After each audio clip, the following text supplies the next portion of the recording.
Hello दोस्तों, आप सभी का जनता क्रिएशन में स्वागत है। मैं आपकी होस्ट और दोस्त शगुन।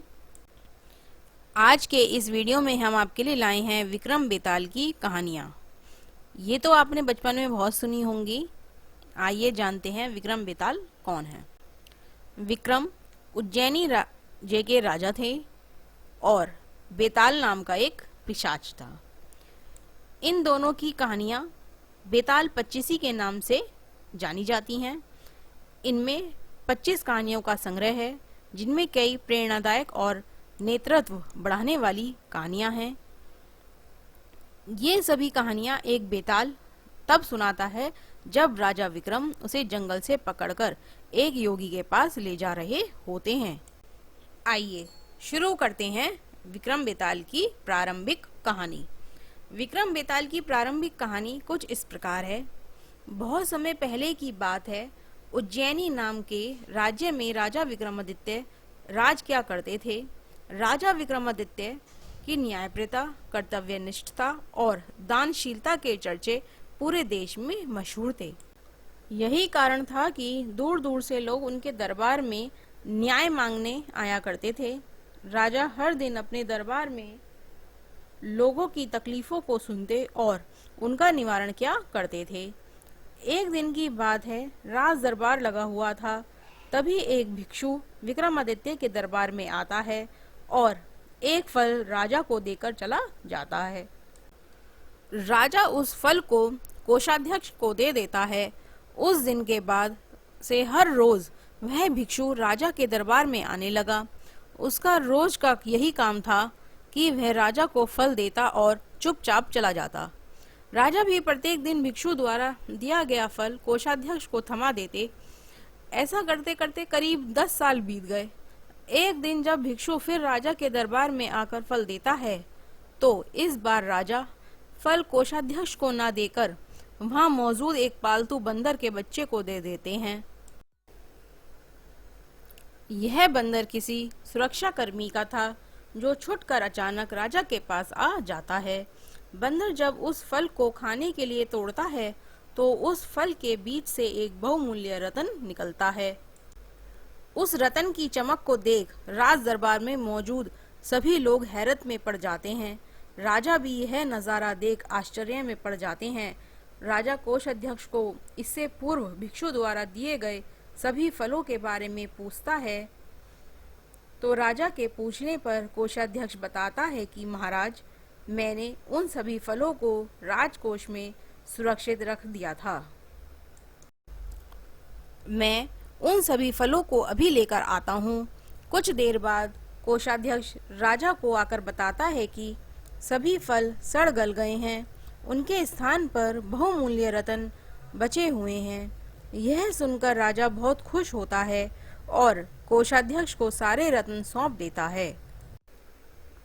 अगली बार जब भिक्षु फल लेकर दोबारा विक्रमादित्य के दरबार पहुंचता है, तो राजा कहते हैं, भिक्षु, मैं आपका फल तब तक ग्रहण नहीं करूंगा जब तक आप यह नहीं बताते कि हर दिन आप इतना बहुमूल्य भेंट मुझे क्यों अर्पित करते हैं। राजा की यह बात सुन भिक्षु उन्हें एकांत स्थान पर चलने को कहता है। एकांत में ले जाकर भिक्षु राजा को बताता है कि मुझे मंत्र साधना करनी है और उस साधना के लिए मुझे एक वीर पुरुष की जरूरत है।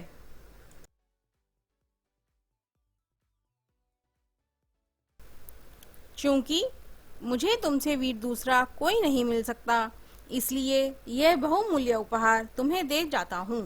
भिक्षु की बात सुन राजा विक्रमादित्य उसकी सहायता करने का वचन देते हैं। तब भिक्षु राजा को बताता है कि अगली अमावस्या की रात को उसे पास के शमशान आना होगा, जहां वह मंत्र साधना की तैयारी करेगा। इतना कहकर वहां से भिक्षु चला जाता है।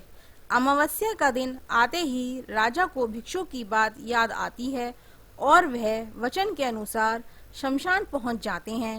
राजा को देख भिक्षु बहुत प्रसन्न होता है। भिक्षु कहता है, हे राजन, तुम यहाँ आए, मैं बहुत खुश हुआ कि तुम्हें तुम्हारा वचन याद रहा। अब यहाँ से पूर्व की दिशा में जाओ, वहाँ एक महाशमशान मिलेगा। उस महाशमशान में एक शीशम का एक विशाल वृक्ष है। उस वृक्ष पर एक मुर्दा लटका हुआ है। उस मुर्दे को तुम्हें मेरे पास लेकर आना है। भिक्षु की बात सुनकर राजा सीधे उस मुर्दे को लेने चले जाते हैं। महाशमशान में पहुंचने के बाद राजा को एक विशाल शीशम के पेड़ पर एक मुर्दा लटका हुआ दिखाई देता है। राजा अपनी तलवार खींचता है और पेड़ से बंधी डोर को काट देता है। डोर काटते ही मुर्दा जमीन पर आ गिरता है और जोर से चीखने की आवाज आती है। दर्द भरी चीख सुन राजा को लगता है कि शायद वह मुर्दा नहीं बल्कि कोई जिंदा इंसान है। थोड़ी देर बाद जब मुर्दा तेजी से हंसने लगता है और फिर पेड़ पर जाकर लटक जाता है तो विक्रम समझ जाता है कि इस मुर्दे पर बेताल चढ़ा है। काफी कोशिश के बाद विक्रम बेताल को पेड़ से उतार अपने कंधे पर टांग लेता है। इस पर बेताल विक्रम से कहता है, विक्रम, मैं तेरे साहस को मान गया। तू बड़ा ही पराक्रमी है। मैं तेरे साथ चलता हूँ, लेकिन मेरी एक शर्त है कि तू पूरे रास्ते में तो कुछ भी नहीं बोलेगा। विक्रम सिर हिलाकर हाँ में बेताल की बात मान लेते हैं। इसके बाद बेताल विक्रम से कहता है कि रास्ता लंबा है, इसलिए इस रास्ते को रोमांचक बनाने के लिए मैं तुझे एक कहानी सुनाता हूँ, पर तुझे हाँ हूँ नहीं करना।